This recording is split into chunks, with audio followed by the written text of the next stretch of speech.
भारत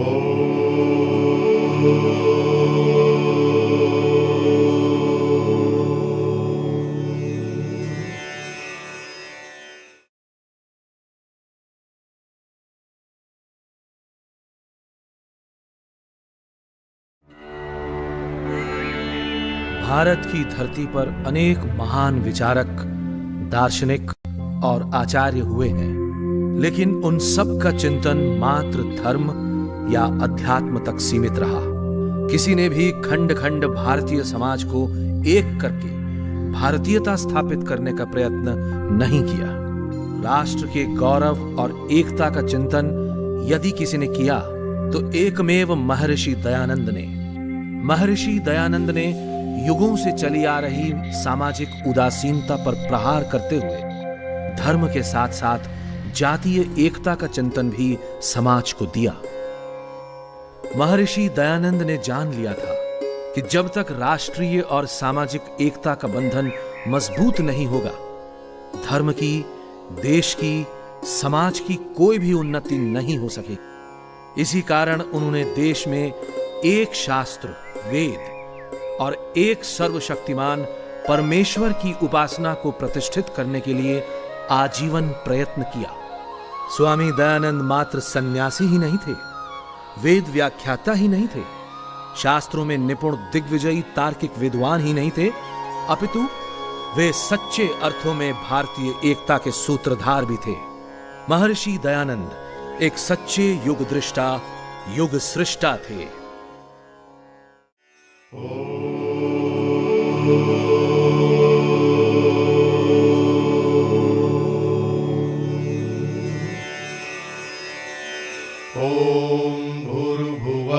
स्वाहा तत्सवितुर्वरेण्यं भर्गो देवस्य धीमहि धियो यो नः प्रचोदयात्।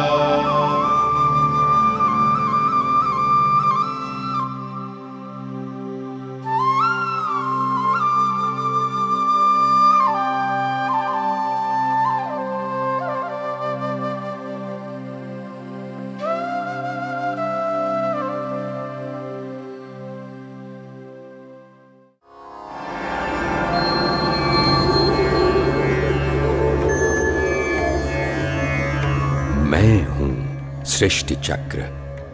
मेरे घूमने से ही समय की गति का भी आभास होता है। अरबों वर्षों में मेरा एक चक्र पूरा होता है, जिसमें अनेकों सभ्यताएं जन्म लेती और नष्ट होती हैं। मैंने अपने इस चक्र में भी सैकड़ों सभ्यताएं देखी। मैंने इस आर्यावर्त के स्वर्णिम काल का शिखर भी देखा और पतन का गर्त भी। एक समय दिवस का प्रारंभ यहां वेदों की ऋचाओं से होता था। यहां ऐश्वर्य भी था और शांति भी। दुर्भाग्यवश आर्यावर्त की सभ्यताओं के विनाश का भी मैं मूक साक्षी हूं कि कैसे धर्म यहां क्षीण होने लगा और वासनाएं शक्तिशाली। न्याय का स्थान अन्याय ने ले लिया, धर्म का अधर्म ने, और पुरुषार्थ के आसन पर प्रमाद आसीन हो गया। आर्यावर्त का भविष्य अंधकारमय ही दृष्टिगत होता था कि तभी आर्यावर्त के अंधकारमय क्षितिज पर सौभाग्य का सूर्योदय हुआ, जब काठियावाड़ की मोरबी रियासत में डेमी नदी के तट पर टंकारा ग्राम में एक औदिच्य ब्राह्मण करशनजीत त्रिवाड़ी के घर 12 फरवरी 1824 ईस्वी को एक बालक का जन्म हुआ। बधाई हो, बेटा हुआ है।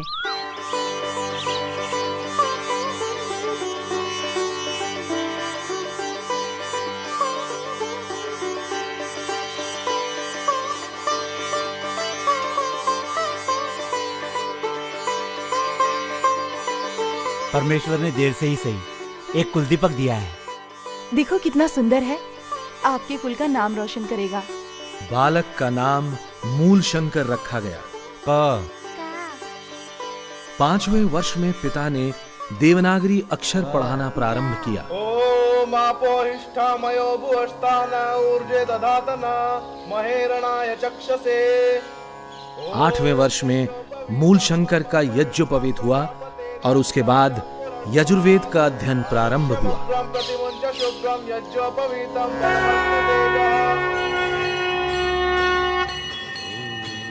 करशन जी के घर में शिव की पूजा होती थी और उनके अनुसार शिव की पूजा ही सर्वश्रेष्ठ थी।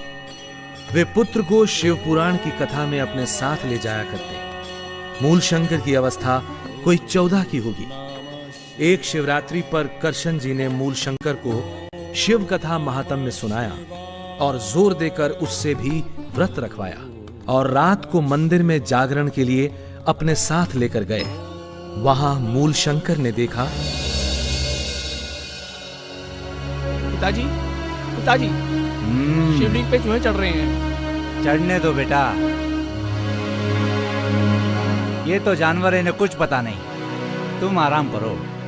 लेकिन पिताजी, शिवजी की कथा के महादेव तो चेतन हैं, वरदान और श्राप देते हैं, नंदी बैल की सवारी करते हैं, फिर चूहे उनके ऊपर कैसे चढ़ सकते हैं? बेटा, आप कलयुग में महादेव के दर्शन कहाँ होते हैं, वो तो कैलाश में रहते हैं। ये शिवलिंग तो उनकी पूजा करने के लिए है, इसी से वो प्रसन्न हो जाते हैं। तुम आराम करो। मैं घर जा रहा हूँ। ठीक है, सैनिकों को साथ ले जाओ और हाँ, ध्यान रहे अपना व्रत न तोड़ना। माँ, प्रसाद और शिवलिंग पर चूहे कूद रहे थे। कूदने दो, आप भोजन करो। लेकिन माँ, चूहे बार बार शिवलिंग पे चढ़ रहे थे और प्रसाद को गंदा कर रहे थे। आज सुबह से कुछ नहीं खाया, आप भोजन करो।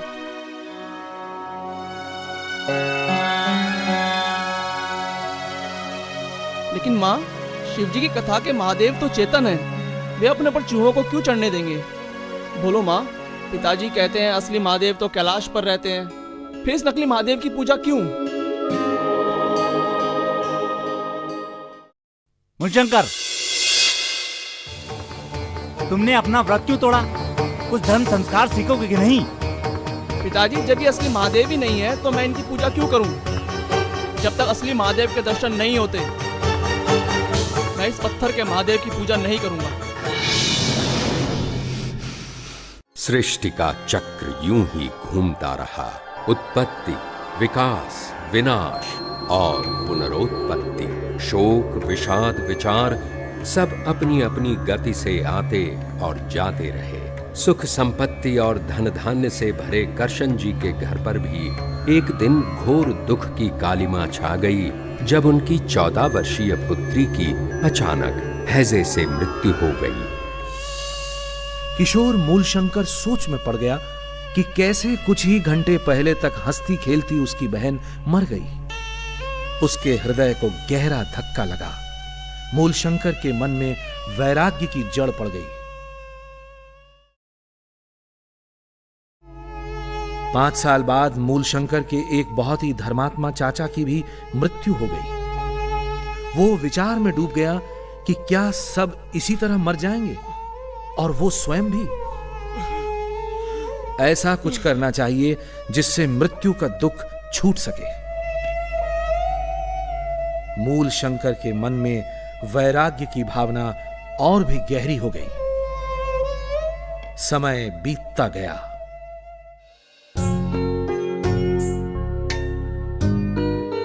बेटा पूरे 19 साल का हो गया है, अब हमें उसका विवाह कर देना चाहिए। एक अच्छे घर से रिश्ता भी आया है, लड़की बहुत गुणवान और सुंदर है। तुम्हारी क्या राय है? ठीक ही तो है, पढ़ भी बहुत लिया है और हमें कौन सी उसे नौकरी करवानी है। संयोग देखकर बात नक्की करो। मूलशंकर, सुना है तुम्हारा विवाह होने वाला है? हाँ, घर में तो बात चल रही है, परंतु मैं गृहस्थ आश्रम नहीं करना चाहता। मैं तो आजीवन ब्रह्मचारी रहकर योग साधना करना चाहता हूँ।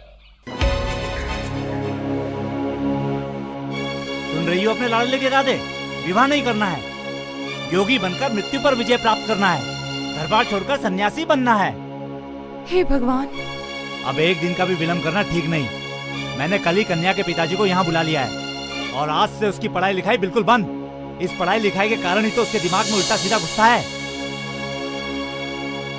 पिताजी, मेरी काशी जाकर अध्ययन करने की इच्छा है। सुना है वहाँ बड़े बड़े विद्वान और योगाचार्य रहते हैं। कुछ नहीं, आपकी जितनी शिक्षा होनी थी उतनी हो चुकी।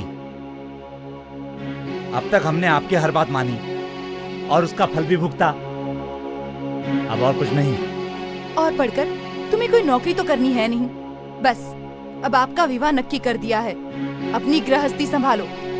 और जब मूलशंकर ने जान लिया कि उसके माता पिता उसका विवाह किए बिना न मानेंगे, तो वो 21 वर्ष की आयु में संवत 1903 को गुपचुप घर से भाग निकला।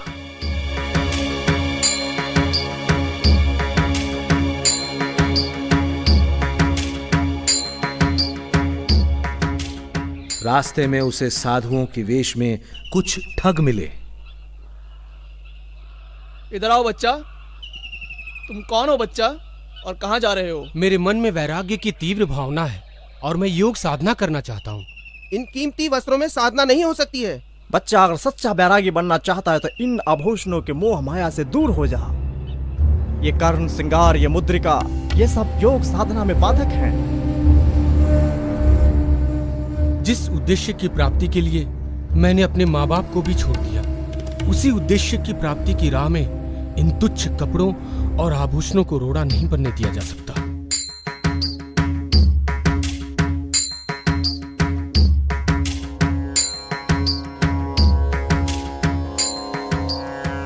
मूलशंकर ने सुना था कि सायला में लाला भगत के स्थान पर अनेक योगी तथा संत आते रहते हैं, लेकिन उसे वहां वैसा कुछ नहीं मिला।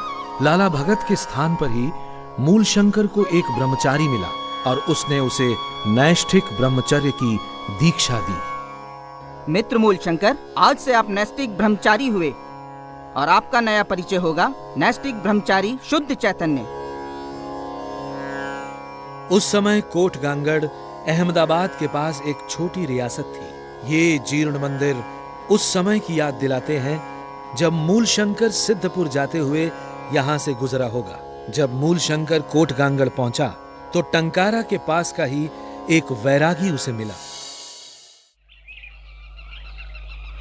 अरे ये तो मूलशंकर लगता है।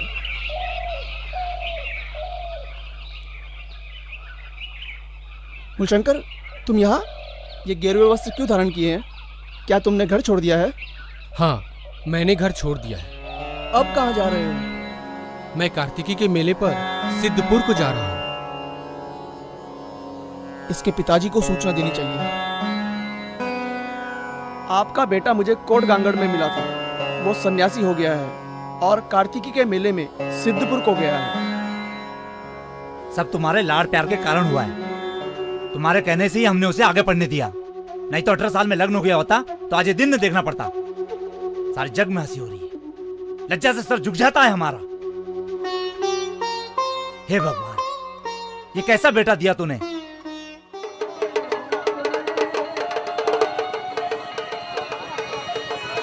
सिद्धपुर एक महत्वपूर्ण पौराणिक तीर्थ है जहां माता के श्राद्ध के लिए लोग आते हैं। उनकी मान्यता है कि यहां तर्पण किए बिना माता की आत्मा मुक्त नहीं होती। मूलशंकर नीलकंठेश्वर महादेव के मंदिर में प्रवचन में बैठा था कि तभी करशन जी सिपाहियों के साथ आ पहुंचे। तुम हमारे कुल को बदनाम करने वाले पैदा हुए हो। तुम अपनी माता की हत्या करना चाहते हो। तुम्हारी माँ ये सहन नहीं कर सकेगी।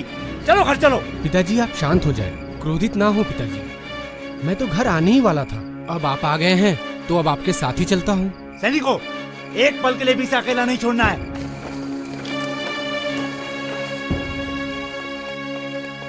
और इस प्रकार करशन जी सिपाहियों के सख्त पहरे में अपने बेटे को लेकर घर की ओर चल पड़े। लेकिन अवश्यंभावी को कौन रोक पाया है। रास्ता बहुत लंबा था और मूलशंकर का निश्चय बहुत ही पक्का।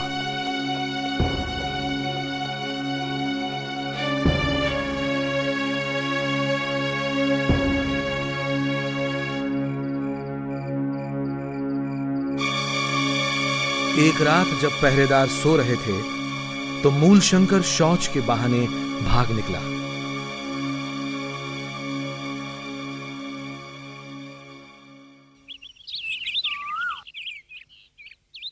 बेटा मूलशंकर, मूलशंकर,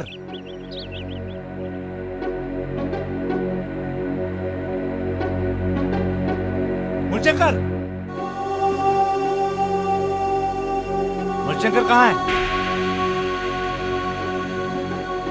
और कई कोस चलने के बाद एक वृक्ष के सहारे एक मंदिर की चोटी के पीछे छिपकर बैठ गया और संध्या होने के बाद मूलशंकर फिर मंदिर से उतरकर अपने रास्ते पर चल पड़ा।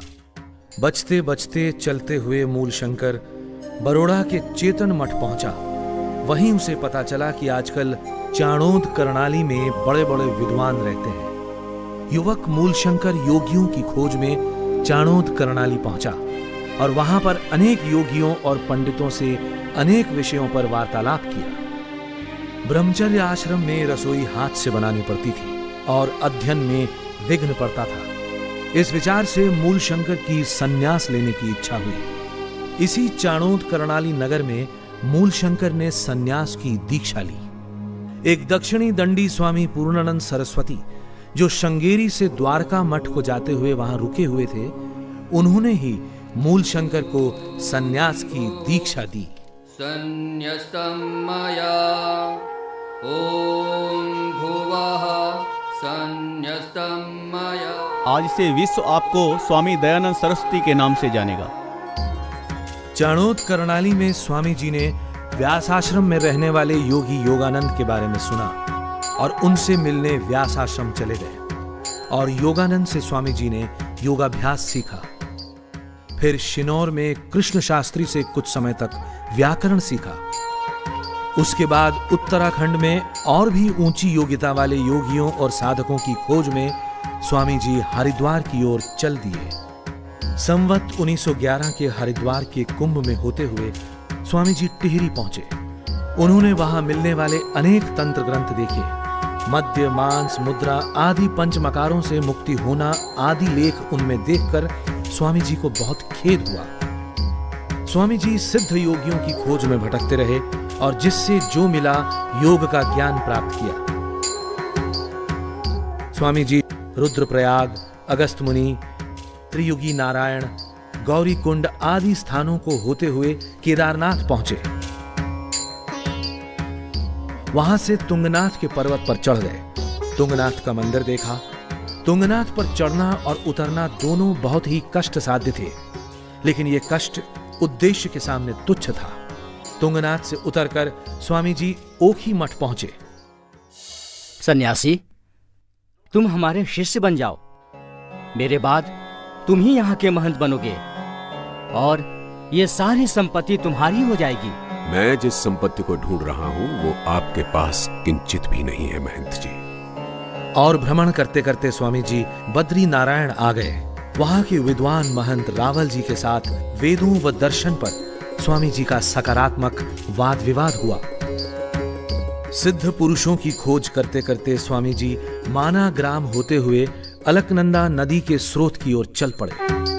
पर्वत, मार्ग, टीले सब बहुत घनी बर्फ से ढके थे। एक स्थान पर मार्ग ढूंढने के लिए स्वामी जी ने नदी को पार करने का निश्चय कर लिया। ठंड बहुत अधिक थी। नदी में बर्फ के तेज और नुकीले टुकड़े पैरों में चाकू की तरह लग रहे थे। पैरों से खून बहने लगा। पैर सुन्न हो गए, जिसके कारण अपने बड़े बड़े घावों को भी स्वामी जी जान न सके। भूख और प्यास से जब रहा न गया तो स्वामी जी ने बर्फ का एक टुकड़ा खाकर भूख शांत करने का प्रयत्न किया, लेकिन फिर भी स्वामी जी अलकनंदा नदी के स्रोत वसुधारा तक पहुंचे। स्वामी जी को अब तक कोई ऐसा सिद्ध योगी नहीं मिला था जिसकी उन्हें तलाश थी। उनके मन में निराशा का भाव पैदा होने लगा। जिस आशा में मैंने अपना घर बार छोड़ा, माता पिता और कुटुंब को छोड़ा कि बड़े बड़े योगियों का सत्संग करूंगा, योगी बनूंगा, मृत्यु पर विजय प्राप्त करूंगा, जिसके लिए इतने कष्ट उठाए, आपदाएं झेली, मृत्यु के मुंह तक मैं अनेक बार गया। कहां है वे सिद्ध पुरुष? कहां है वे योगी जिनकी खोज में मैं अपना जीवन मिटाने को उद्यत हूं? इस जीवन से तो अच्छा है इसी हिमालय पर अपने प्राण त्याग दूं। लेकिन तभी उन्हें आभास हुआ कि जैसे कोई प्रेरणा कर रहा हो। नहीं दयानंद, निराश होने का कोई कारण नहीं है। क्यों भूलते हो कि इतनी विपत्तियों के बाद भी उस परम पिता ने तुम्हें जीवित रखा है? इसमें अवश्य ही उसका कोई उद्देश्य है। संभवतः वो तुम्हें किसी महान कार्य का निमित्त बनाना चाहता है।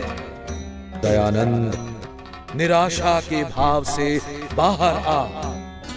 और स्वामी जी ने आत्महत्या का विचार त्याग कर ज्ञानोपार्जन करने का निश्चय किया और पहाड़ों से उतरने लगे। गढ़मुक्तेश्वर में स्वामी जी को एक दिन गंगा में बहता हुआ एक शव दिखा। तंत्र ग्रंथों में वर्णित नाड़ी चक्र की सत्यता जांचने के लिए स्वामी जी नदी में कूद शव को तट पर ले आए और एक तेज चाकू से शव को चीरकर इन पुस्तकों में वर्णित नाड़ी चक्र से तुलना करने लगे। पुस्तक और शरीर में लेश मात्र भी मेल नहीं था। स्वामी जी ने पुस्तकों को फाड़कर शव के साथ ही नदी में बहा दिया। योगियों की खोज में स्वामी दयानंद ने कई साल का समय लगाया। बर्फ से ढके पहाड़ों की दुर्गमता, कठिन चढ़ाई, हड्डियां कपा देने वाली ठंड, वनों की भीषणता, कोई भी बात उन्हें विचलित न कर सकी। भूख, प्यास, प्रलोभन, कोई भी बाधा उन्हें अपने मार्ग से न डिगा सकी। नर्मदा, हिमालय और गंगा पर सिद्धों को खोजते खोजते स्वामी जी काशी पहुंचे और वहां से एक बार फिर नर्मदा के स्रोत की ओर प्रस्थान कर गए। नर्मदा के सुरम्य तटों के साथ साथ चलते हुए स्वामी जी घने जंगलों से गुजरे, जहां उनका सामना भयानक जानवरों से भी हुआ। कई बार कभी बैठकर, कभी पेट के बल रेंगकर, घायल होकर उन्हें कंटीली झाड़ियों से निकलना पड़ा। जंगल, कांटे, जानवर, किसी भी बात की चिंता किए बिना सिद्ध योगियों का अनुसंधान करते स्वामी जी अपने गंतव्य की ओर बढ़ते गए।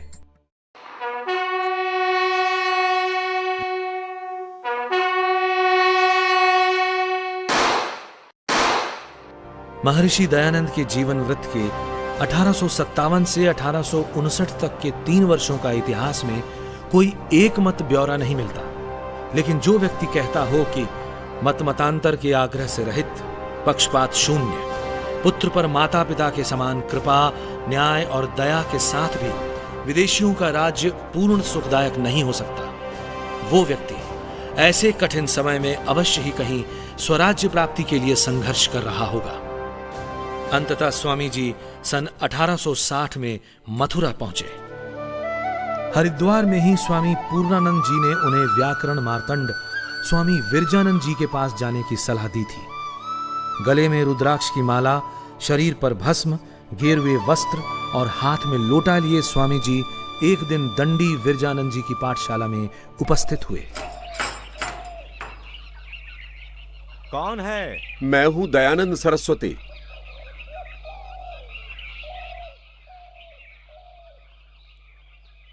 क्या चाहिए? महाराज, मैं एक सन्यासी हूं और श्री चरणों में विद्याभ्यास की कामना रखता हूं। हम किसी सन्यासी को शिष्य के रूप में ग्रहण नहीं करते। जिसके खाने और ठहरने का प्रबंध ना हो, वो विद्याभ्यास में मन नहीं लगा सकता। दंडी जी की इस शर्त से निराश हो स्वामी जी यमुना पर किम कर्तव्य विमूढ़ घूम रहे थे कि संयोग से एक सज्जन पुरुष अमरलाल जोशी से उनका परिचय हुआ और उन्होंने स्वामी जी के भोजन का प्रबंध कर दिया। विश्राम घाट पर लक्ष्मी नारायण मंदिर में रहने के लिए एक कोठरी भी मिल गई। श्री चरणों में दयानंद का अभिवादन स्वीकार हुआ आचार्यवर। चिरंजीवी भव। मेरे भोजन और आवास की व्यवस्था हो गई है। चिरंजीव, यदि कोई मनुष्य प्रणीत अनार्ष ग्रंथ तुम्हारे पास हो तो तुम उसे यमुना में बहा आओ, क्योंकि जब तक इन अनार्ष ग्रंथों का प्रभाव तुम्हारे मस्तिष्क पर रहेगा, तब तक आर्ष ग्रंथों का प्रकाश तुम्हारे चित्त में प्रवेश न कर सकेगा। जैसी आज्ञा गुरुदेव। दयानंद, आज मैं जिस आग को चिंगारी के रूप में तुम्हारे मस्तिष्क में स्थापित कर रहा हूं, कल वही चिंगारी एक विराट अग्निपुंज बनकर भारत भूमि के भ्रांत मतों और अंधविश्वास को जलाकर राख कर देगी। और दंडी जी के चरणों में अनेक आर्ष ग्रंथों का सघन अभ्यास प्रारंभ हुआ।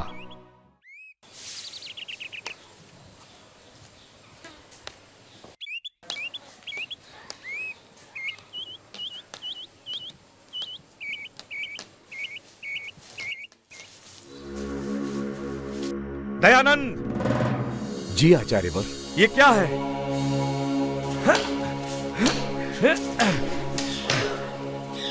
क्षमा करें आचार्यवर। दंडी जी, दयानंद एक सन्यासी है। आपको एक सन्यासी की पिटाई करना उचित नहीं है। वह दूसरे विद्यार्थियों की तरह गृहस्थ या ब्रह्मचारी नहीं है।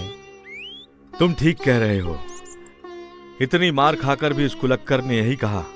आचार्यवर, आपके कोमल हाथों को कष्ट हुआ होगा। मेरा शरीर तो श्रम और कष्ट उठा उठाकर पाषाण के समान कठोर हो गया है। मुझे क्षमा करें। कुलक्कर कहीं का। जड़िया जी, दंडी जी के श्री चरणों में मेरा समय समाप्त हो चुका है। उन्हें गुरुदक्षिणा में देने के लिए मेरे पास कुछ भी नहीं है, लेकिन परंपरा का निर्वाह तो करना ही होगा। आप आदेश करें, हम आपकी क्या सेवा कर सकते हैं? आप तो सदैव ही सहायक रहे हैं। आप ये सुझाएं कि मैं इस अवसर को कैसे निभाऊं।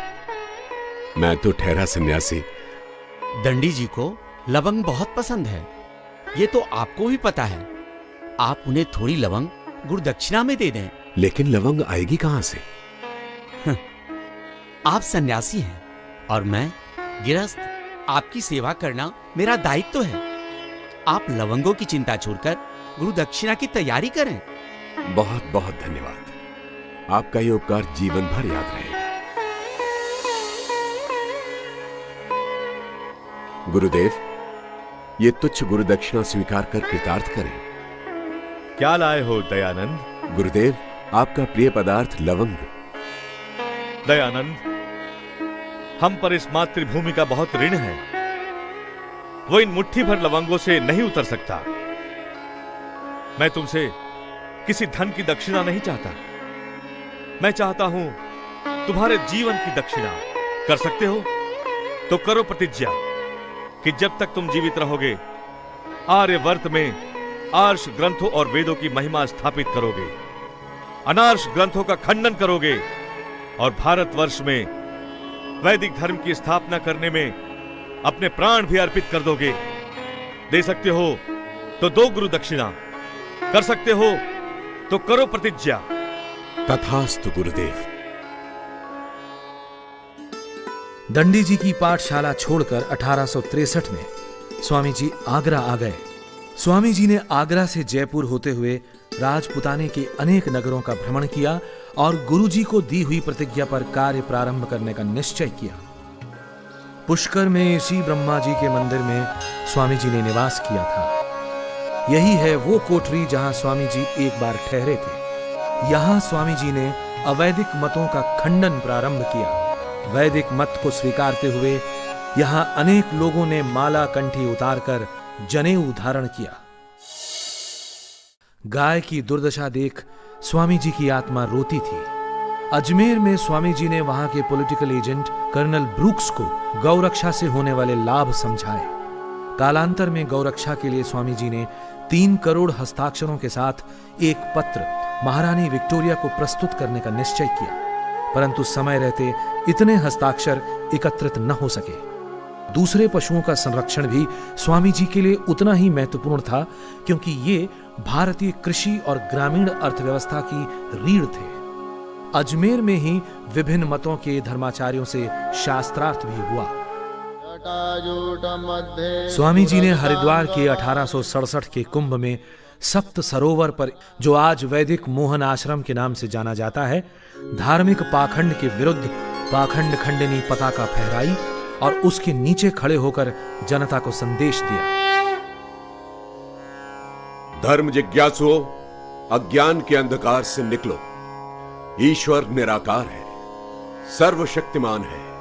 उसका कोई रूप नहीं, कोई आकार नहीं। उसे किसी माध्यम की, किसी अवतार की आवश्यकता नहीं। ईश्वर प्राप्ति तीर्थ, कंठी, तिलक, छाप या सुमरणी से नहीं, वरन शुद्ध विचार और सत्य आचरण से ही संभव है। सत्य सनातन वैदिक धर्म की राह पर चलकर ही मनुष्य की मुक्ति संभव है। आओ लौट चले वेदों की ओर, आओ लौट चले वेदों की ओर। स्वामी जी को घोर शोक हुआ कि साधु समाज मूल सत्य सनातन वैदिक धर्म को भुलाकर संकीर्णताओं में बट गया है। उनके मन में समाज कल्याण की तीव्र भावना उत्पन्न हुई और अपने पास की प्रत्येक वस्तु, कपड़े, पुस्तकें, धन सब उन्हें इष्ट सिद्धि में बाधा प्रतीत होने लगे। और ओम सर्वम वै पूर्णम स्वाहा कहते हुए स्वामी जी ने अपना सब कुछ जनता में बांट दिया और इष्ट सिद्धि होने तक मात्र संस्कृत में बात करने और गंगा तट पर विचरण करने का व्रत ले लिया।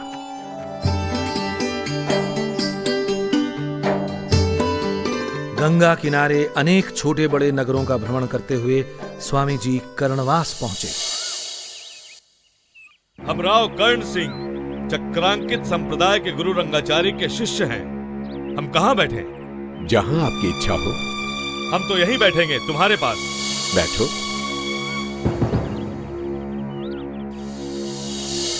लेकिन मस्तक पर यह तिलक क्यों लगाया है?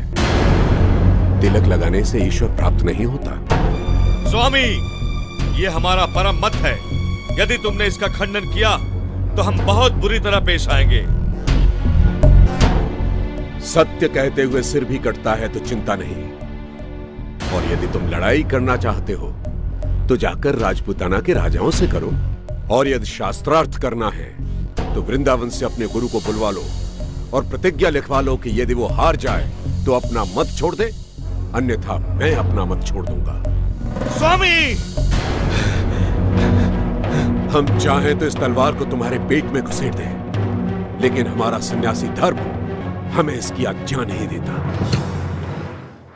महर्षि दयानंद ने नगर नगर ग्राम ग्राम घूमकर शास्त्रार्थों के द्वारा अपने प्रतिद्वंदियों को परास्त किया।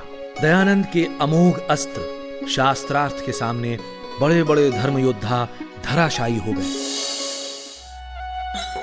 मुरादाबाद में राजा जय कृष्णदास की कोठी के ये भग्नावशेष प्रत्यक्षदर्शी हैं उस ऐतिहासिक शास्त्रार्थ के जो यहाँ पादरी डब्ल्यू पार्कर और स्वामी जी के बीच हुआ था।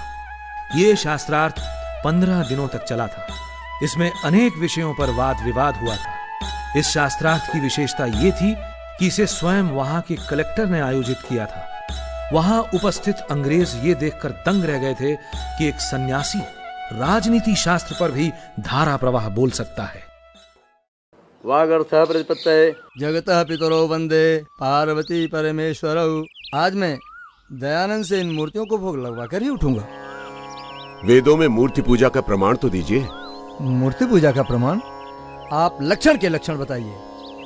लक्षण का कोई लक्षण नहीं होता। जैसे आटे का आटा नहीं होता या दूध का दूध नहीं होता। लक्ष्य का लक्षण होता है। लक्ष्य का क्या लक्षण होता है ये आप बताइए। मैं अपनी पराजय स्वीकार करता हूं और इन मूर्तियों को सदा के लिए नमस्कार करता हूं। इस शास्त्रार्थ से उस क्षेत्र के क्षत्रियों पर बहुत प्रभाव पड़ा और उसी दिन सैकड़ों राजपूतों व अन्यों ने कंठी और माला छोड़कर यज्ञोपवीत धारण किया। स्वामी जी के प्रति लोगों में श्रद्धा का समुद्र उमड़ पड़ा। सनातन धर्म की जय हो। यज्ञ में मद्यपान किया जाता था। सौत्रामण्यम सुराम पिबेत। यहां सुरा का अभिप्राय सोमलता से है, न कि मदिरा। मद्यपान सभी प्रामाणिक शास्त्रों में वर्जित है। आप सन्यासी के लक्षण बताइए। केश, मूछ, दाढ़ी, नख दूर करे, पात्र, दंड और कुसुम के वस्त्र धारण करे और किसी प्राणी को पीड़ा न देता हुआ सदा नियम में रहकर विचरण करे। आप ब्राह्मण के लक्षण कहिए। ब्रह्मम जानाति ब्रह्म। आप भाषा में बोल सकते हैं। धातु समर्थ होता है या असमर्थ? अष्टाध्यायी 2:1 के अनुसार धातु समर्थ होता है। तो असमर्थ किसे कहते हैं? सापेक्षो असमर्थो, अपेक्षा करने वाला असमर्थ होता है। ये महाभाष्य का वचन है। ये महाभाष्य का वचन नहीं है। हम जो कहते हैं हमारा वचन महाभाष्यकार के वचन से कम नहीं है। आप महाभाष्यकार पातंजलि मुनि के सामने किसी गणना में नहीं है। पांडित्य का इतना गर्व है तो बताइए, कलम किसकी संज्ञा है?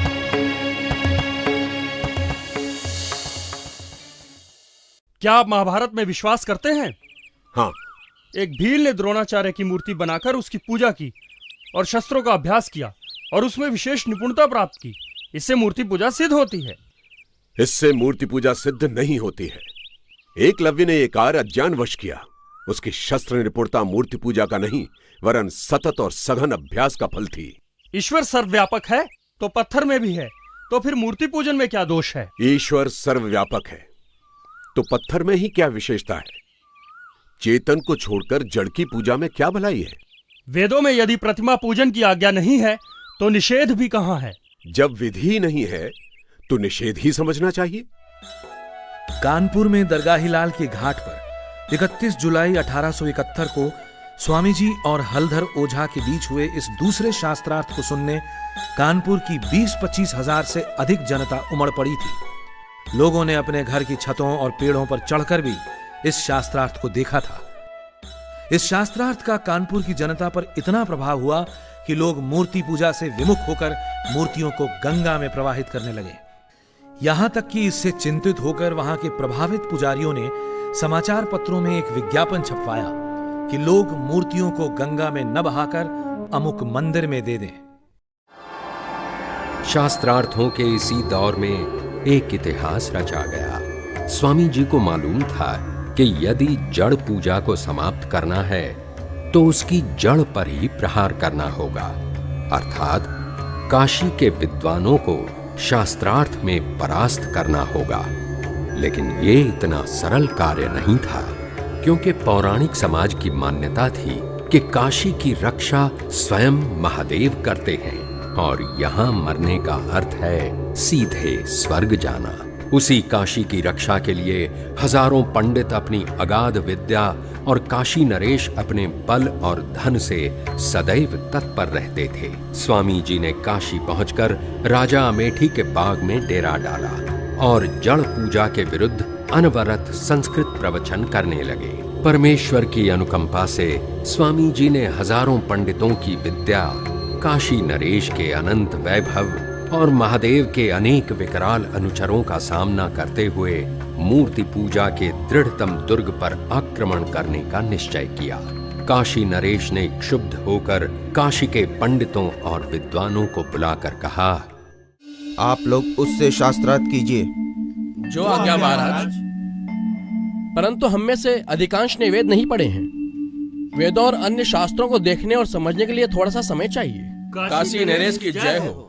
काशी के पंडित समूह ने एकजुट होकर स्वामी जी पर प्रहार करने की योजना बनाई। ज्ञान से, छल से, कपट से, चरित्र हनन से, अपमान से, जैसे भी हो सके स्वामी जी को मिटाने पर डट गए। अंततः शास्त्रार्थ का दिन आ पहुंचा। स्वामी जी के एक अनुयायी ने शंकाग्रस्त होकर कहा, महाराज, आज बहुत भीड़ होगी और आपके पक्ष का तो वहाँ कोई भी नहीं होगा। आपको वहाँ नहीं जाना चाहिए। बलदेव, सत्य का सूरज अकेले ही अंधकार की सेना पर विजय पाता है। प्राणों के भय से ईश्वर की आज्ञा का उल्लंघन नहीं किया जा सकता। जो होगा देखा जाएगा। जाओ, क्षौर के लिए एक नाई को बुला लाओ। जो आज्ञा प्रभु। शास्त्रार्थ के दिन शास्त्रार्थ स्थल पर 50,000 से अधिक की भीड़ उमड़ पड़ी। काशी के पंडित पालकियों में बैठकर चंवर डुलवाते हुए और अपनी जय बुलवाते हुए शास्त्रार्थ स्थल पर पहुंचे। इस शास्त्रार्थ में काशी के शीर्षस्थ 27 पंडितों ने भाग लिया। प्रबंध में जानबूझकर अव्यवस्था पैदा कर दी। स्वामी जी के पक्ष वालों को बाग में प्रवेश ही नहीं करने दिया गया और शास्त्रार्थ आरंभ हुआ। क्या आप वेदों का प्रमाण स्वीकार करते हैं? हाँ। वेदों में मूर्ति पूजा का कोई प्रमाण हो तो दिखाइए। आनंदमयो अभ्यासात, दिखलाइए कि ये सूत्र वेद मूलक है। जब तक समस्त वेद को देख न लिया जाए इस प्रश्न का उत्तर नहीं दिया जा सकता, क्योंकि समस्त वेद शास्त्र तो पंडितों में से भी किसी को उपस्थित नहीं है। सभी वेद शास्त्र यदि तुम्हें उपस्थित नहीं थे तो काशी में शास्त्रार्थ करने क्यों चले आए थे? क्या आपको सब कुछ उपस्थित है? ब्राह्मणान इतिहासान पुराणानी, इस वाक्य में पुराणी शब्द पुराणों के लिए आया है। पुराण शब्द यहाँ विशेषण है, किसी पुस्तक विशेष का नाम नहीं। ये वेद मंत्र है। यज्ञ समाप्तो शतयाम दशमे दिवसे पुराण पाठम शृणुयात्। और पुराण शब्द यहाँ विशेषण नहीं है।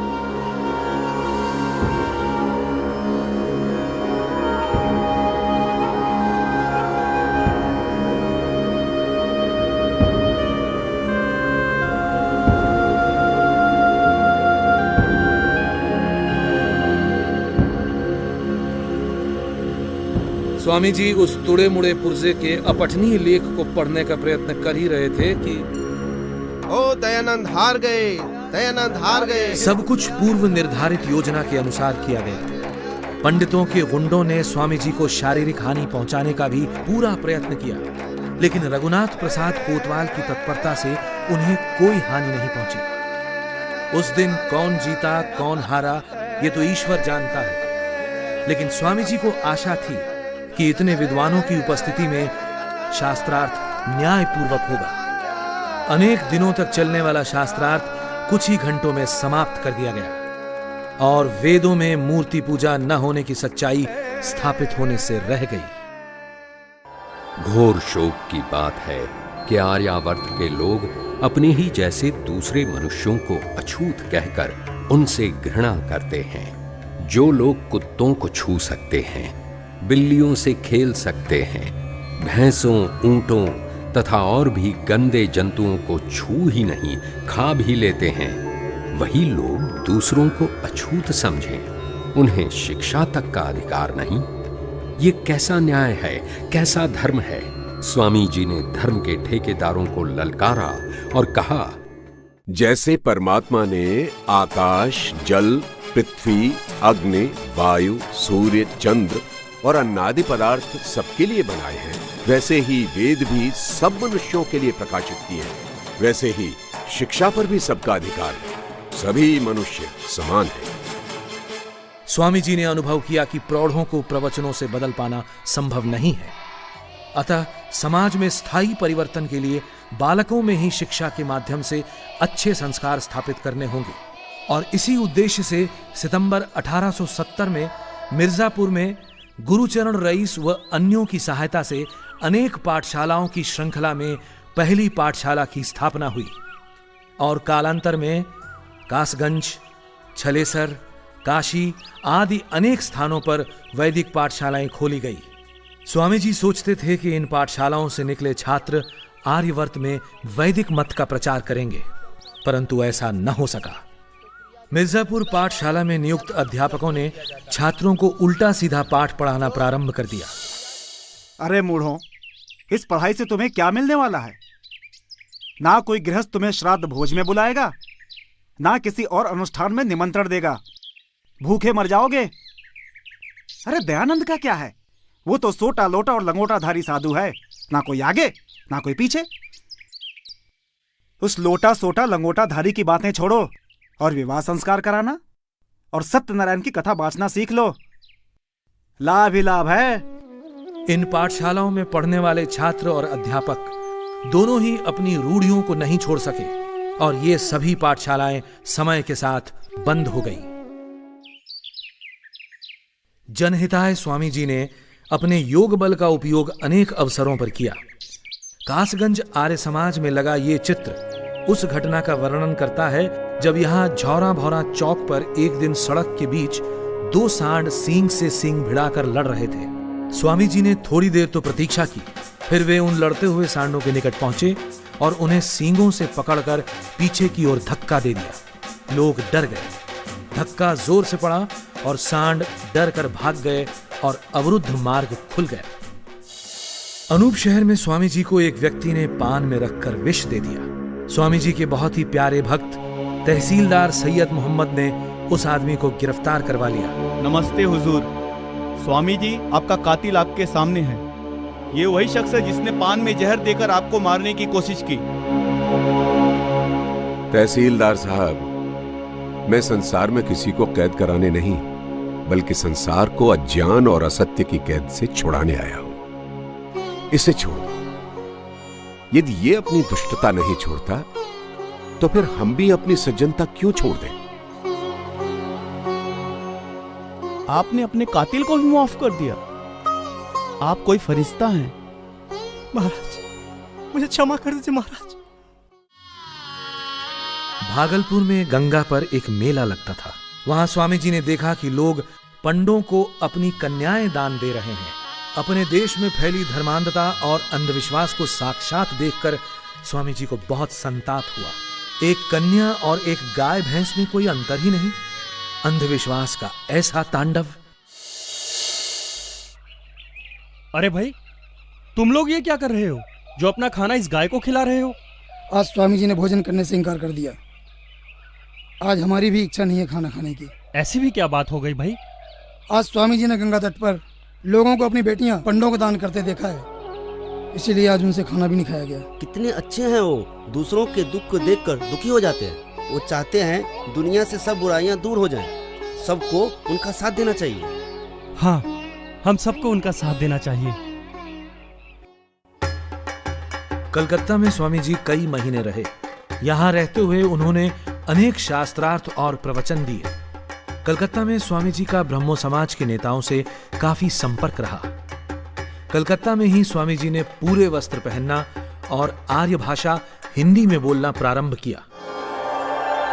14 वर्ष पहले भी दयानंद मथुरा आया था।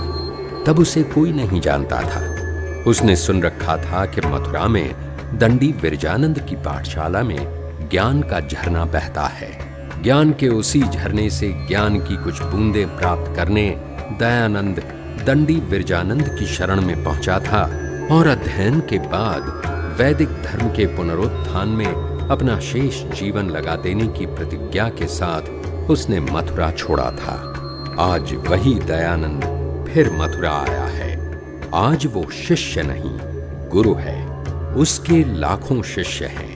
आज उसका नाम सुनकर बड़े बड़े धर्म दुर्ग हिलने लगते हैं। उनके रक्षकों को हृदयाघात होने लगता है। उस समय भी मथुरा वृंदावन भारत में पौराणिक धर्म के दृढ़तम दुर्ग समझे जाते थे और इस दुर्ग के द्वारपाल थे रंगाचार्य।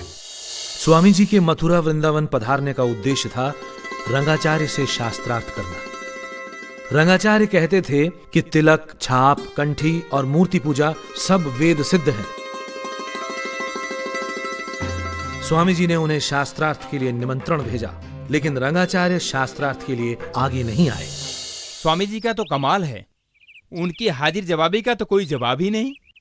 हाँ, एक बार अनूप शहर में एक नाई स्वामी जी के लिए बड़े प्यार से अपने घर से रोटी बनाकर लाया और स्वामी जी ने भी उसे उतनी इज्जत देकर स्वीकार किया।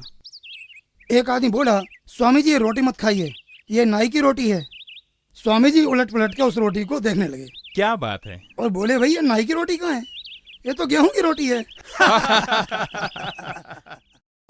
1874 में जब स्वामी जी काशी में थे तो स्वामी जी के एक श्रद्धालु राजा जय कृष्णदास ने उनसे आग्रह किया कि महाराज, समस्त जनता तक आपके उपदेश पहुंचे, इस उद्देश्य से आपको अपने विचार पुस्तक के रूप में छपवाना चाहिए, क्योंकि न तो आप स्वयं सर्वत्र जा सकते हैं और न सभी लोग आपके प्रवचनों को स्वयं सुन सकते हैं।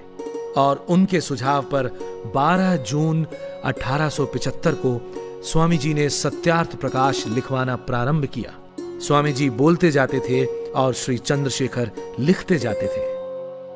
सत्यार्थ प्रकाश नामक ग्रंथ 4 महीने से भी कम समय में तैयार किया था। इसमें सैकड़ों ग्रंथों से उद्धरण दिए गए हैं। इस ग्रंथ में मुख्यतः इन विषयों पर ऋषि ने अपने विचार लिखे। परमेश्वर के गुण और स्वभाव पर आधारित नामों की व्याख्या, संतानों की शिक्षा, ब्रह्मचर्य और पठन पाठन की व्यवस्था, सत्यासत्य ग्रंथों के नाम और पढ़ने पढ़ाने की रीति, विवाह और गृहस्थ आश्रम, वानप्रस्थ एवं सन्यास की विधि, राजधर्म, वेदेश्वर विषय, विद्या अविद्या, बंध और मोक्ष, सृष्टि की उत्पत्ति स्थिति एवं प्रलय, आचार अनाचार और भक्ष्याभक्ष्य विषय, देशी और विदेशी मतों पर।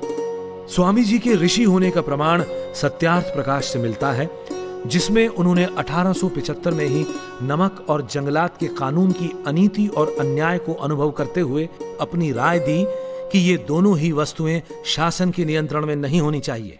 सत्यार्थ प्रकाश ने अनेक क्रांतिकारियों को देश पर मर मिट जाने की प्रेरणा दी। राम प्रसाद बिस्मिल, शहीद भगत सिंह, चंद्रशेखर आजाद, स्वामी श्रद्धानंद, लाला लाजपत राय, वीर सावरकर, श्याम जी कृष्ण वर्मा और भाई परमानंद जैसे वीरों की एक लंबी सूची है। गुरु को दी हुई प्रतिज्ञा का निर्वाह करते करते स्वामी जी दिसंबर 1874 को मुंबई आ गए। मुंबई में ही श्री गोपालराव देशमुख के आग्रह पर स्वामी जी ने वेद भाष्य लिखने का निश्चय किया। महाराज, एक विनती है। कहिए। आज तक वेदों के जितने भी भाष्य हुए हैं वे आपको मान्य नहीं है, तो फिर सत्य और असत्य का निर्णय कैसे हो? महाराज, आपको इस दिशा में कुछ करना चाहिए। आपको वेदों का एक ऐसा भाष्य लिखना चाहिए जो हर दृष्टि से प्रामाणिक हो। आप उचित ही कह रहे हैं बाबू गोपाल राव, यही समय की मांग भी है। हम वेदों का भाष्य अवश्य करेंगे। धन्यवाद। और स्वामी जी ने ऋग्वेद का भाष्य प्रारंभ किया। अपने भक्तों के आग्रह पर मुंबई में स्वामी जी ने आर्य समाज की स्थापना की। 10 अप्रैल 1875 को गिरगांव रोड पर डॉक्टर माणिक जी की बागवाड़ी में शाम 5:30 बजे आर्य समाज स्थापित हुआ। इस आर्य समाज की स्थापना के रूप में पाखंड और असत्य का अंधेरा दूर करने के लिए जिस एक दीपक का प्रज्वलन हुआ, वो आगे चलकर सहस्त्रों आर्य समाजों की विशाल दीपमाल का अंग बना। मुंबई की जनता पर स्वामी जी के व्यापक प्रभाव से विरोधी हताश होने लगे और मूर्ति पूजा खंडन बंद करने के बदले में उन्हें शिवजी का अवतार घोषित करने का प्रलोभन भी दिया गया। यह बड़ी चिंता का विषय है कि हमारे समाज के सैकड़ों व्यक्ति दयानंद के अनुयायी बनते जा रहे हैं। इसे रोकना होगा। इसके लिए एक ही उपाय दिखता है। वो क्या महाराज? उसे प्रलोभन देना होगा। दयानंद के पास एक प्रस्ताव भेजा जाए। यदि वह जड़ पूजा का खंडन बंद कर दे तो हम सब उसके अनुयायी बन जाएंगे और उसे शिव का अवतार घोषित कर दिया जाएगा। असंभव। जिस अंधेरी खाई से हम इस समाज को निकालना चाहते हैं, हम स्वयं उसी में गिर जाएं? संभव नहीं। सिद्धांतों के साथ समझौता संभव नहीं। न्यायमूर्ति महादेव गोविंद रानाडे और महादेव मोरेश्वर कुंटे के आग्रह पर धर्मचक्र को आगे बढ़ाते हुए स्वामी जी पूना पहुंचे। भिड़े के बाड़े और कैंप में ईस्ट स्ट्रीट में मराठी स्कूल में स्वामी जी के कुल 54 व्याख्यान हुए, जिनमें से 15 व्याख्यान लिखे गए और बाद में उपदेश मंजरी के नाम से प्रकाशित हुए। पूना का एक पौराणिक वर्ग नहीं मानता था कि वर्ण जन्म पर नहीं बल्कि कर्म पर आधारित है और वेदों पर सबका अधिकार है। पूना में स्वामी जी के भक्तों ने उनके सम्मान में एक शोभा यात्रा निकाली जो इस मकान बैरिस्टर महस्के के घर से प्रारंभ हुई थी। महस्के साहब, स्वामी जी के शोभा यात्रा के सारे प्रबंध कर लिए गए? हाँ साहब, कल की शोभा यात्रा के सारे प्रबंध हो चुके हैं। हाथी, घोड़े, बैंड बाजे सब प्रबंध हो चुके हैं। उनकी सुरक्षा का भी हमें पूरा ध्यान रखना होगा और कुछ सेवक हर समय स्वामी जी के आसपास रहेंगे और स्वामी जी को बिल्कुल आभास नहीं होना चाहिए। आप स्वामी जी से हाथी पर बैठने का आग्रह कीजिए। उनकी शान तो हाथी पर बैठने में ही है। विनती करके देख लेंगे। वैसे स्वामी जी मना कर देंगे, वो पैदल ही चलना पसंद करेंगे। विरोधियों ने भी एक विरोध यात्रा निकाली। दयानंद की शोभा यात्रा की पूरी तैयारी हो गई है? हाँ साहब, सब तैयारी हो गई है। दयानंद गधे का झूल और उसके स्वागत के लिए गोबर, कीचड़, पानी, ईंट वगैरह सब इंतजाम हो गया है साहब। दयानंद जिंदगी भर पूना को याद रखेगा। हमारे गधे का नाम होगा गर्दबानंद सरस्वती। दयानंद की यात्रा के साथ साथ गर्दबानंद सरस्वती की यात्रा भी भिड़े के बाड़े में साथ ही पहुंचेगी। वहां सभी घरों में उनके स्वागत की सारी सामग्री रखवा दी गई है। जैसे ही उनकी शोभा यात्रा वहां पहुंचेगी, गोबर, ईंट, कीचड़ से उसका स्वागत होगा।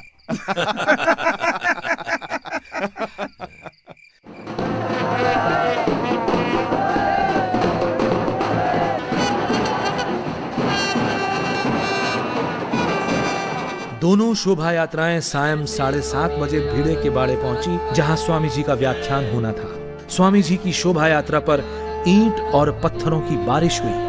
घरों की खिड़कियों और छतों से कीचड़, गोबर और पत्थर बरसते रहे। पूना के भक्तों का विश्वास और धैर्य प्रशंसनीय था, जो इस सब के बाद भी हजारों की संख्या में उपस्थित रहे।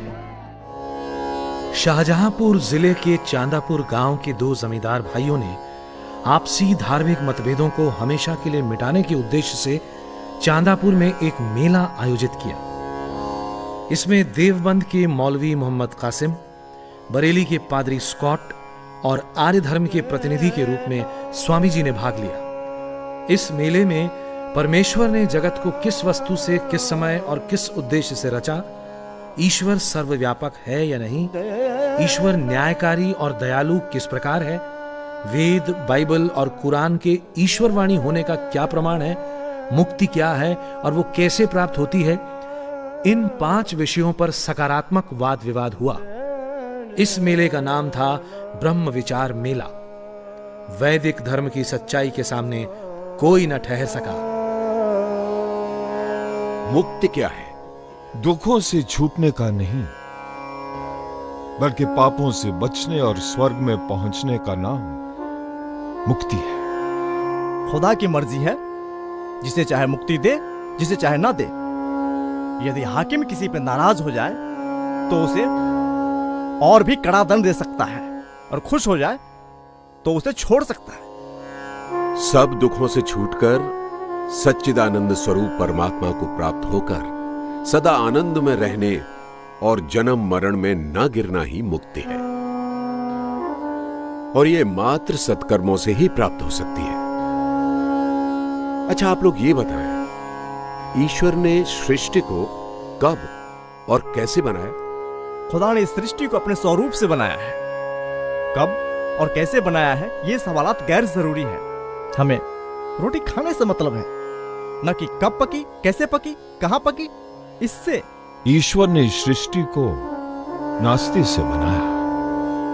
उसके बनाने के वर्षों का हमें ज्ञान नहीं। इस संसार के सुख के लिए ये सृष्टि रची गई है। ईश्वर ने सृष्टि को कब बनाया, इसका उत्तर केवल वैदिक धर्म ही दे सकता है। वैदिक धर्मानुसार सृष्टि को बने हुए प्रायः 2 अरब वर्ष हुए हैं। ज्योतिष शास्त्र में यह संख्या लिखी है और भूगर्भ शास्त्र भी इसकी पुष्टि करता है। ओ भाइयों, ओ दयानंद की लोकप्रियता इतनी बढ़ती गई ना, तो हम लोग बेरोजगार हो जाएंगे और भूखों मरने की नौबत आ जाएगी हमारी। जब से दयानंद लाहौर आया है, मेरी गद्दी जजमानों से खाली हो गई है। 1 हफ्ते से जन्मपत्री कुंडली तक बनवाने नहीं आया कोई। इसका क्या उपाय करें? लाहौर के जितने बड़े रईस हैं ना, वो हम में से किसी न किसी के जजमान हैं। उनसे कह दो दयानंद नास्तिक है, अंग्रेजों का एजेंट है, कोई भी उसे घर में, अपने बाग में शरण ना दे। और सबसे पहले जहाँ वो रह रहा है ना, उसे वहाँ से निकलवा के सड़क पे खड़ा कर दो। बस यही एक उपाय बचा है उसका, और दूसरा कोई नहीं। और फिर देखते हैं कितने रह गए वेदांत का प्रचार करता है, वड्डा आया वेदांत वाला। स्वामी जी जिस बाग में ठहरे हुए थे, वहां से उन्हें निकलवा दिया गया। आश्चर्यजनक रूप से लाहौर के एक मुस्लिम डॉक्टर खान बहादुर रहीम खान ने प्रसन्नतापूर्वक अपनी कोठी स्वामी जी को ठहरने के लिए दे दी। 24 जून 1877 को डॉक्टर रहीम खां की कोठी पर ही लाहौर आर्य समाज की स्थापना हुई। यहीं पर स्वामी जी ने मुंबई में रचे गए आर्य समाज के नियमों में संशोधन किया और 10 नियम रखे गए जो आज भी प्रचलित हैं। लाहौर से स्वामी जी ने पूरे पंजाब की यात्रा की। अब तक लगभग पूरे पंजाब के सभी बड़े नगरों में आर्य समाज स्थापित हो चुके थे और प्रजा में तेजी से वेद मत का संचार हो रहा था। जालंधर में स्वामी जी के एक व्याख्यान में वैश्यागमन संबंधी स्वामी जी की कुछ कड़वी परंतु सत्य बातों को सुनकर सरदार विक्रम सिंह रुष्ट हो गए। जब वे अपनी घोड़ा बग्घी पर सवार होकर जाने लगे, सुना है ब्रह्मचर्य में बहुत बल होता है। आप भी तो ब्रह्मचारी हैं, मगर हमें आप में ऐसा कुछ भी नहीं दिखाई देता।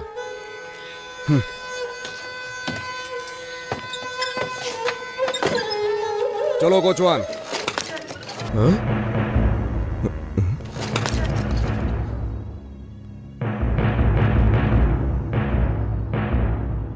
मुझसे गलती हो गई महाराज, मुझे क्षमा कर दें। रुड़की अंग्रेजी राज्य का छोटा सा सुंदर नगर। रुड़की में ही स्वामी जी को कर्नल ओलकॉट का पत्र मिला और थियोसॉफिकल सोसाइटी के साथ संपर्क का प्रारंभ हुआ। इसी थॉमसन कॉलेज के पुस्तकालय से पंडित त्रिलोकीनाथ ने मैक्स मूलर द्वारा अनुवादित वेद पुस्तकें मंगाकर यह सिद्ध करने का असफल प्रयत्न किया था कि मूर्ति पूजा वेद विहित है।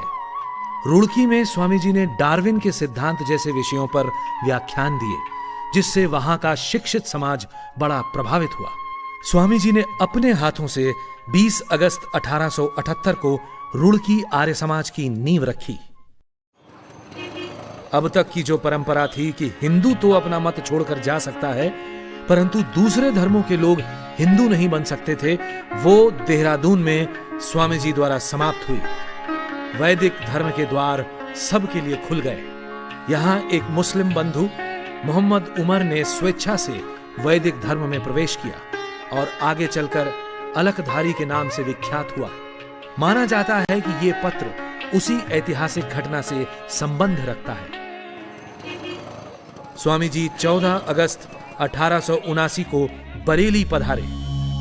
बरेली में स्वामी जी ने अनेक व्याख्यान दिए, जिनमें कलेक्टर, पादरी व अन्य विशिष्ट व्यक्ति शामिल होते थे।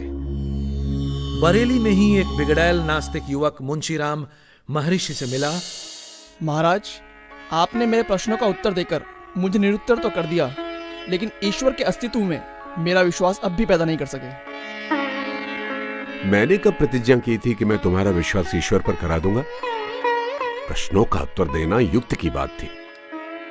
रही बात ईश्वर पर विश्वास की, सो ईश्वर पर विश्वास तुम्हें तभी होगा जब ईश्वर तुम्हें स्वयं विश्वासी बनाएंगे।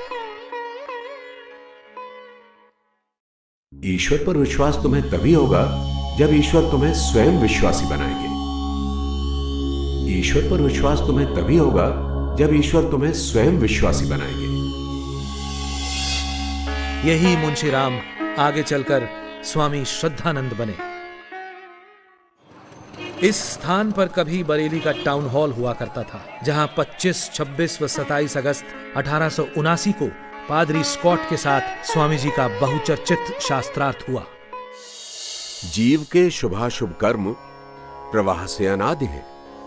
उनका यथार्थ फल देना ईश्वराधीन है। स्थूल और कारण शरीर के बिना जीव सुख दुख का भोग नहीं कर सकता, इसलिए उसका बार बार देह धारण करना आवश्यक है। क्या वे आत्माएं कभी जन्म के चक्र से पार होंगी? क्या पुनर्जन्म केवल दंड भोगने के लिए ही है? क्या ईश्वर मनुष्यों के पापों को क्षमा करता है? परमेश्वर और हमारा राजा प्रजा और पिता पुत्र का संबंध है। वो पापों के लिए अवश्य दंड देता है, परंतु पापों को क्षमा भी करता है। संसार में भी पिता पुत्र को दंड भी देता है और क्षमा भी करता है। दंड देना और क्षमा करना दो परस्पर विरोधी बातें हैं। इससे परमेश्वर न्यायकारी नहीं रहता, क्योंकि न्याय का अर्थ है कि जो जितना और जैसा कर्म करे उतना और वैसा ही फल देना। पापी को क्षमा करने से पाप बढ़ता है, पापी का पाप करने का साहस बढ़ता है। न्याय करना परमेश्वर का स्वाभाविक गुण है, वो इसके विपरीत कार्य नहीं कर सकता। ये बताएं कि परमेश्वर कौन कौन से पाप क्षमा करता है और कौन कौन से नहीं करता। ये तो हम नहीं कह सकते कि कहां तक वो दंड देता है और कहां तक क्षमा करता है। क्षमा से पाप की निवृत्ति कहना ठीक नहीं, और फिर पिता भी पुत्र के सभी पापों को क्षमा नहीं करता। वेदों में कहीं भी पाप का क्षमा होना नहीं लिखा है। अंग्रेजी बोलने वाले वेदों के अर्थ का निर्णय नहीं कर सकते। अदिति का अर्थ पृथ्वी, आकाश, माता, पिता, अंतरिक्ष आदि भी है। ये बरेली का बेगम बाग इलाका है। यहाँ पर स्वामी जी लक्ष्मीचंद खजांची की कोठी में ठहरे थे। स्वामी जी के प्रवचनों में कुछ कड़वी बातों से वहां के कमिश्नर रुष्ट हो गए और उन्होंने खजांची को बुलवा भेजा। हुजूर ने याद फरमाया, लक्ष्मीचंद खजांची, ये दयानंद स्वामी तुम्हारी कोठी पर ठहर रहा है? जी हुजूर। अपने स्वामी से कहो ज्यादा सख्ती से काम न ले। हम ईसाई लोग तो सभ्य है, वाद विवाद से नहीं घबराता, लेकिन अनपढ़ हिंदू और मुसलमान बिगाड़ उठा तो उसका प्रवचन बंद हो जाएगा। जो हुक्म सरकार। लेकिन खजांची साहब की हिम्मत नहीं हुई कि स्वामी जी को यह संदेश स्वयं दे दें। महाराज जी, कल खजांची साहब को कमिश्नर साहब ने अपने बंगले पर बुलवाया था। ये आपसे कुछ कहना चाहते हैं। तो भाई इसमें सहमने की क्या बात है? कमिश्नर ने यही कहा होगा ना कि अपने पंडित से कहो ज्यादा सख्ती ना किया करे। आप चिंता ना करें।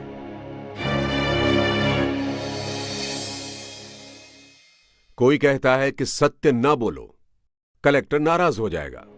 सत्य ना कहो, नहीं तो कमिश्नर गुस्सा करेगा। चक्रवर्ती राजा ही क्यों ना हो, हम सत्य कहकर ही रहेंगे। शरीर तो अनित्य है, इसकी रक्षा के लिए अधर्म करना व्यर्थ है। परंतु मुझे वो शूरवीर दिखाओ जो मेरे आत्मा का नाश कर सकता हो। और जब तक ऐसा शूरवीर पैदा नहीं हो जाता, मैं ये सोचने को भी तैयार नहीं कि मैं कभी सत्य को दबाऊंगा। अमेरिका वालों यानी कर्नल ओलकॉट और मैडम ब्लवत्स्की के बहुत आग्रह पर बरेली में ही स्वामी जी ने अपने जीवन चरित का कुछ अंश भी लिखा। ये दर्दनाक घटना स्वामी जी की नजरों के सामने फर्रुखाबाद में घटी। एक बूढ़ी औरत अपने जवान बेटे का शव गंगा किनारे लाई। वो इतनी निर्धन थी कि शवदाह के लिए लकड़ी भी नहीं जुटा पाई, और साथ आए पुरुषों की सहायता से उसने वो शव गंगा में बहा दिया। घोर शोक कि हमारा देश इतना निर्धन हो गया है कि एक मृत शरीर को लकड़ी तक नहीं मिल सकती। अंधविश्वासों के तले पिस रही जनता को जगाने के लिए स्वामी जी ने अपनी लेखनी को और तेज करने का निश्चय किया, लेकिन उनके ग्रंथ कोई आसानी से नहीं छापता था। सो स्वामी जी ने एक प्रिंटिंग प्रेस स्थापित करने का निश्चय किया, और माघ शुक्ल 2 संवत 1936 को काशी में लक्ष्मी कुंड पर मेरठ और फर्रुखाबाद की आर्य समाजों तथा राजा जय कृष्णदास की सहायता से एक प्रिंटिंग प्रेस की स्थापना हुई, जिसका नाम आर्य प्रकाश यंत्रालय रखा गया। आज वही प्रिंटिंग प्रेस अजमेर में वैदिक यंत्रालय के नाम से स्थित है। यह मशीन स्वामी जी ने स्वयं अपने हाथों से खरीदी थी। स्वामी जी का मानना था कि यदि पूरी आर्य जाति का विकास करना है तो स्त्रियों को शिक्षित करना होगा। बाल विवाह, बाल विधवा, बेमेल विवाह, बहुविवाह आदि सब कुप्रथाओं को रोकने के लिए स्त्रियों में शिक्षा का प्रसार आवश्यक है। इसी उद्देश्य से स्वामी जी ने रमाबाई को मेरठ बुलाया। लेकिन रमाबाई, हम चाहते हैं कि आप आजीवन ब्रह्मचारिणी रहकर देश की महिलाओं में शिक्षा का प्रसार करने का व्रत लें। शिक्षा विहीन नारी के कारण आज राष्ट्र की अधोगति हो रही है। महाराज, मैं आपकी आज्ञा का पालन करने में असमर्थ हूँ, क्योंकि मैं पहले से ही विवाहित हूँ। स्वामी जी की प्रेरणा से ही मेरठ और देश के अन्य भागों में बालिकाओं के लिए अनेकों पाठशालाएं प्रारंभ हुई, और स्त्री शिक्षा के क्षेत्र में ग्राम ग्राम और नगर नगर में एक नई चेतना का संचार हुआ। फूल सिंह, तू अपनी धियाने स्कूल भेज के मेम साहब पढ़ावन चला है के? सारे गांव के मुंह पे कालिक पोतेगा तू, हैं? दिखे के पास सुल्ले कान खोल के आज जो तने अपनी लोंडिया को स्कूल से ना काटिया ना, तो जात बिरादरी का नहीं, सारे गांव भर में का हुक्का पानी बंद हो जाएगा तेरा। समझ गया कि नहीं? पंचों की बात सर मत थे जी। स्वामी दयानंद का कहना है कि पढ़ाई लिखाई सबके लिए जरूरी है। हमारी बेटियां भी हमारा अंश हैं। बेटों को पढ़ा लिखा के कलेक्टर बनाओ, जज बनाओ, प्लाट बनाओ, और बेटियां नु जाहिल रखो। बात कुछ समझ में आई नहीं जी? बेटियां नहीं पढ़ेंगी लिखेंगी तो बहू भी थारे घर में जाहिल आवेगी। स्वामी दयानंद की बातों में दम है। पंचो, गांव छोड़ना मंजूर है, पर बेटियों को जाहिल रखना मंजूर नहीं। स्वामी जी के शिष्यों ने स्त्री शिक्षा के लिए अनथक कार्य किया, और देश भर में अनेक महत्वपूर्ण स्त्री शिक्षा को समर्पित संस्थाएं स्थापित की। डीएवी शिक्षा आंदोलन भी स्वामी जी की प्रेरणा का ही स्वरूप है। देश में जात पात को बहुत अधिक महत्ता दी जा रही थी, और हर व्यक्ति अपने जाति सूचक उपनाम से स्वयं को बड़ा और दूसरों को छोटा सिद्ध करना चाहता था। देश की प्रथम जनगणना के समय स्वामी जी आगरा में थे, और वहीं से स्वामी जी ने सभी आर्य समाजों को निर्देश भिजवाया प्रधान जी, कृपया आप अपने सभी सदस्यों से आग्रह करें कि आने वाली जनगणना में अपने नाम के साथ जाति सूचक उपनाम न लगाकर आर्य लिखाएं और अपना धर्म वैदिक धर्म लिखाएं, क्योंकि हिंदू शब्द विदेशियों की देन है और फारसी में हिंदू शब्द के अर्थ चोर, डाकू इत्यादि हैं। आप सभी को आशीर्वाद। दयानंद सरस्वती। स्वामी जी की बात बिल्कुल ठीक है।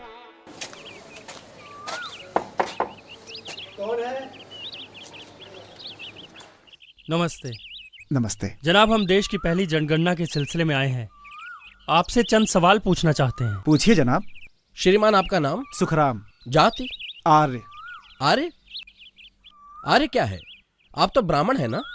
इस देश का वैदिक नाम आर्यवर्त है और इस देश में रहने वाले सभी आर्य हैं। महर्षि दयानंद के उपदेश से हमने जात पात को मानना छोड़ दिया है। धर्म हिंदू? जी जनाब, सनातन वैदिक धर्म। नमस्ते। नमस्ते। स्वामी जी चाहते थे कि भारतीय भी दूर दराज के स्थानों में जाकर वाणिज्य करके समृद्ध बने। यदि अंग्रेज 7 समंदर पार करके यहाँ आकर व्यापार कर सकते हैं तो आप क्यों नहीं? स्वामी जी की यह हार्दिक इच्छा थी कि भारतीय युवक जर्मनी जाकर तकनीकी प्रशिक्षण प्राप्त करें और देश को समृद्ध बनाएं। स्वामी जी ने जर्मनी के एक प्रोफेसर वाइस के साथ इस विषय में लंबा पत्राचार भी किया था। राजपुताना के अनेक बड़े राजा और महाराजा स्वामी जी के शिष्य बन गए थे और शासन के अनेक विषयों पर स्वामी जी से मार्गदर्शन प्राप्त करते थे। अगस्त 11 सन 1882 को महाराणा सज्जन सिंह के निमंत्रण पर स्वामी जी उदयपुर पधारे। उदयपुर में स्वामी जी लगभग 7 महीने रहे और उन्हें नौलखा महल में ठहराया गया। महाराणा ने पूरे मान सम्मान के साथ स्वामी जी की सेवा की। नौलखा महल के इस कमरे में स्वामी जी ठहरे थे। स्वामी जी के आग्रह पर उदयपुर महाराज ने अनेक समाज सुधार के कार्यों को अपने राज्य में लागू किया और अपने महल में नित्य हवन भी करने लगे थे। एक दिन महाराणा ने शायद स्वामी जी की परीक्षा ली। आप एकलिंग महादेव के महंत बन जाएं, सारा राज्य आपके अधीन हो जाएगा, क्योंकि शैव यहाँ राजधर्म है और लाखों रुपए मंदिर की आय है। यह हास्य का विषय नहीं है राजन। आप प्रलोभन देकर हमसे परमेश्वर की आज्ञा भंग कराना चाहते हैं। आपका ये राज्य और आपका ये मंदिर मुझे अपने विश्वास से डिगा नहीं सकते। आपके इस राज्य की सीमा से तो मैं एक दौड़ लगाकर बाहर हो सकता हूं, लेकिन परमात्मा के राज्य से भागकर कहां जाऊंगा? धृष्टता क्षमा हो महाराज, मैं तो आपके निश्चय की दृढ़ता देख रहा था। नौलखा महल में ही स्वामी जी के प्रवचन होते थे। एक युग दृष्टा की भांति उन्होंने कहा, हमारी चिंता मात्र समाज के धार्मिक और नैतिक उत्थान तक ही सीमित नहीं है। हमें स्वदेश का सम्मान भी उतना ही प्यारा है। हमें स्वदेशी चिकित्सा पद्धति और स्वदेशी वस्त्रों को अपनाना चाहिए और देश के राजाओं को अपने अपने राज्य में भाषा और भावना में एकता उत्पन्न करनी चाहिए। महाराणा सज्जन सिंह में स्वामी जी को एक योग्य शिष्य मिला। स्वामी जी का विश्वास था कि एक भाषा के बिना देश में एकता और राष्ट्रीयता का संचार संभव नहीं और राष्ट्रभाषा बनने की योग्यता मात्र हिंदी में है। इसी विचार से स्वामी जी ने अपने ग्रंथ संस्कृत और हिंदी में लिखे और स्वामी जी के निर्देश पर आर्य समाजों ने भी हिंदी को ही अपनाया।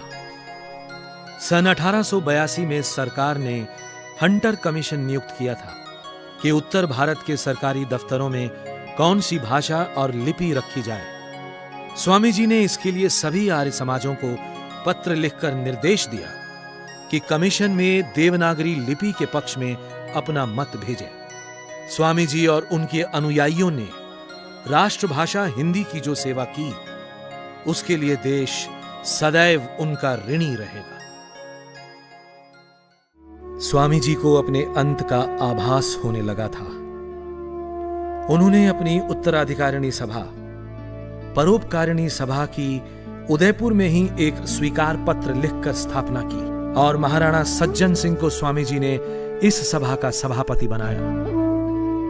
इस सभा को स्वामी जी ने अपने वस्त्रों, पुस्तक, धन और यंत्रालय सहित सभी निजी वस्तुओं का अधिकार दिया। इस पृथ्वी पर कुछ ऐसे महामानव भी आए हैं जिन्होंने उद्देश्य के समक्ष किसी चुनौती को कुछ नहीं समझा। दयानंद भी उन्हीं में से एक थे। महाराजा जोधपुर के निमंत्रण पर दयानंद ने उदयपुर से जोधपुर के लिए प्रस्थान किया। रास्ते में शाहपुरा और अजमेर में ठहरे। दोनों ही स्थानों पर उनसे जोधपुर न जाने का आग्रह किया गया। निर्भीक दयानंद के जीवन में अनेक बार ऐसे अवसर आए जब उनका हित चाहने वालों ने उन्हें ऐसी सम्मतियां दी, लेकिन न तब और न अब ही दयानंद पर उनका कोई प्रभाव हुआ। सत्य के उपदेशक को किसका डर? महाराज, ये मेरी धृष्टता ही होगी कि श्री महाराज को कुछ करने या ना करने की सम्मति दूं। बस इतनी प्रार्थना है कि आप जहां जा रहे हैं वहां जाकर वेश्यावृत्ति का अधिक खंडन ना करें। हे नृपश्रेष्ठ, बड़े बड़े कटीले पेड़ों को नाई के नहुरने से नहीं काटा जा सकता। इसके लिए तो भारी और तेज कुल्हाड़ों की ही आवश्यकता होती है। कहां नहुरने की और कहां कुल्हाड़े की आवश्यकता होती है, मैं अच्छी तरह जानता हूं। आयुष्मान भव। महाराज, आप जोधपुर न जाइए। वहां की मरुभूमि न केवल प्राकृतिक दृष्टि से मरु है, अपितु धार्मिक दृष्टि से भी उसर है। महाराज, वो मूलासुर का देश है, वहां ना जाना ही उचित होगा। हाँ महाराज। हाँ महाराज, हमने उन्हें वचन दिया है, हमें वहां जाना ही होगा। वो लोग हमारी उंगलियों को यदि बत्ती बनाकर दिए में रखकर जला भी दे तो भी कोई चिंता नहीं। मैं वहां जाकर अवश्य ही सत्य का उपदेश करूंगा।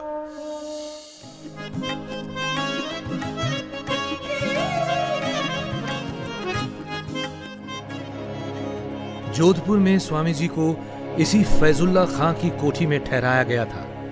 यहीं पर उपदेश होने लगे। जनता में उनके सिद्धांतों के प्रति अनुराग बढ़ने लगा। उन्होंने कहा, क्षत्रियों को, राजाओं को, महाराजाओं को चरित्रवान बनना चाहिए, क्योंकि प्रजा की रक्षा रोगी शरीर और वेश्याओं के चंगुल में फंसे व्यसनी राजा नहीं कर सकते, वरन स्वस्थ और चरित्रवान राजा ही कर सकते हैं। याद रहे, एक तरफ जहां मनुष्य मात्र को यज्ञोपवीत धारण करने का अधिकार है, तो वहीं अपने आचरण से गिर गए व्यक्ति से यज्ञोपवीत उतरवाया भी जा सकता है। एक दिन जब स्वामी जी महाराजा से मिलने उनके महल में पहुंचे तो महाराजा के पास उनकी विशेष कृपा पात्र नन्ही भगतन बैठी हुई थी। कहिए नन्ही जी, राज्य में सब ठीक ठाक है? कुछ ही दिनों में गवर्नर राज्य के दौरे पर आने वाले हैं और स्वामी जी की सेवा में भी कोई कमी नहीं रहनी चाहिए।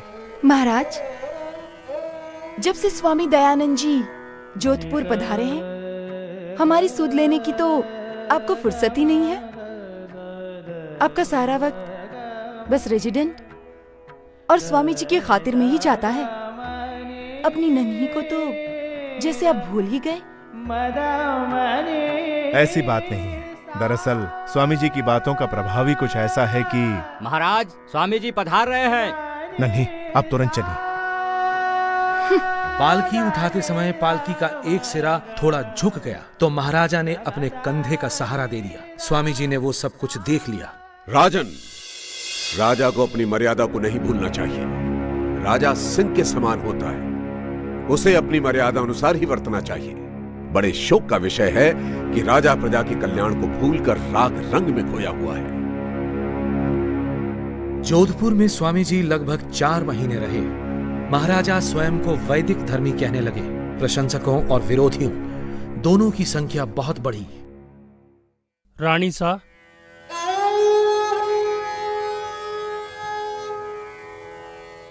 आज रात को उस स्वामी के दूध में ये पुड़िया मिलाकर देना है तुझे।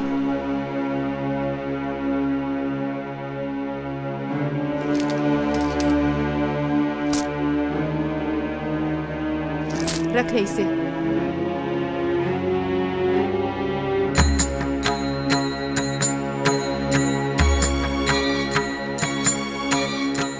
स्वामी जी को राजपुताने के राजाओं महाराजाओं से बहुत आशा थी। गुरु को दी हुई प्रतिज्ञा उन्हें पूरी होती दिखने लगी, लेकिन परमेश्वर को कुछ और ही स्वीकार था।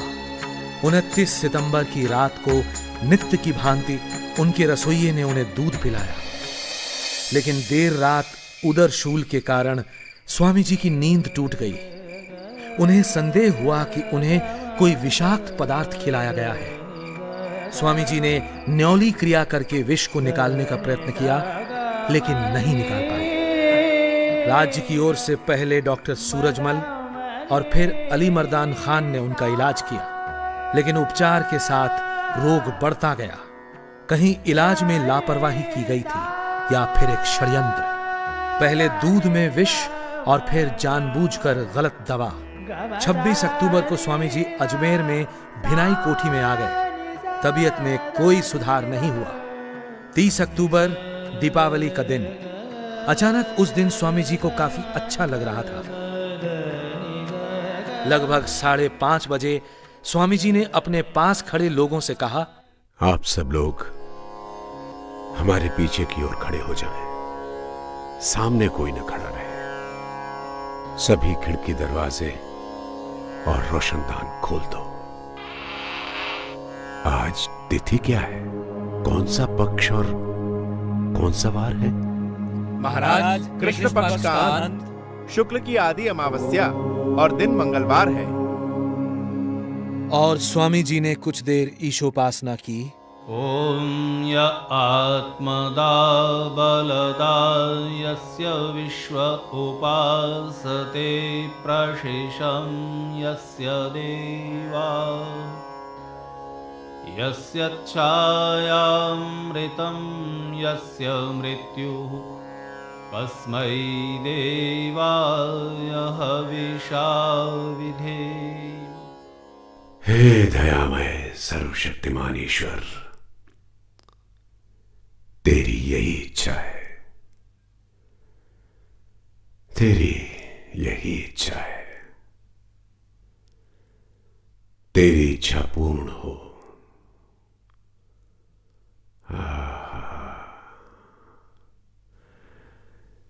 तेने अच्छी लीला की। कुछ देर मौन रहने के पश्चात सांस रोककर प्राण बाहर निकाल दिए।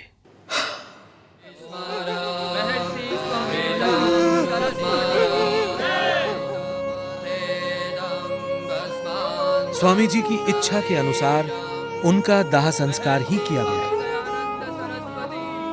धन्य है अजमेर नगर का ये मलूसर शमशान घाट, जहां पूज्य स्वामी जी के जीवन की अंतिम यात्रा पूर्ण हुई।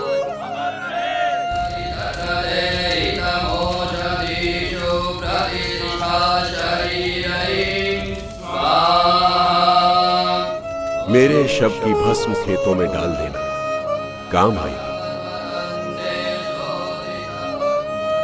हम मंदिरों, मठों और उनमें रखी मूर्तियों के विनाश के समर्थक नहीं हैं। हम तो लोगों के मस्तिष्क में बनी अंधविश्वास की मूर्तियां तोड़ना चाहते हैं, न कि मंदिरों और मठों में रखी हुई मूर्तियां। सारी मानव जाति एक है। हमें किसी धर्म विशेष से द्वेष नहीं। हम तो मानते हैं कि हर धर्म के मूल में शुद्ध मानव धर्म के तत्व हैं। हमने तो सिर्फ धर्म के नाम पर चलाई गई कुरीतियों और पाखंडों का विरोध किया है।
तुझको ऐ ऋषि।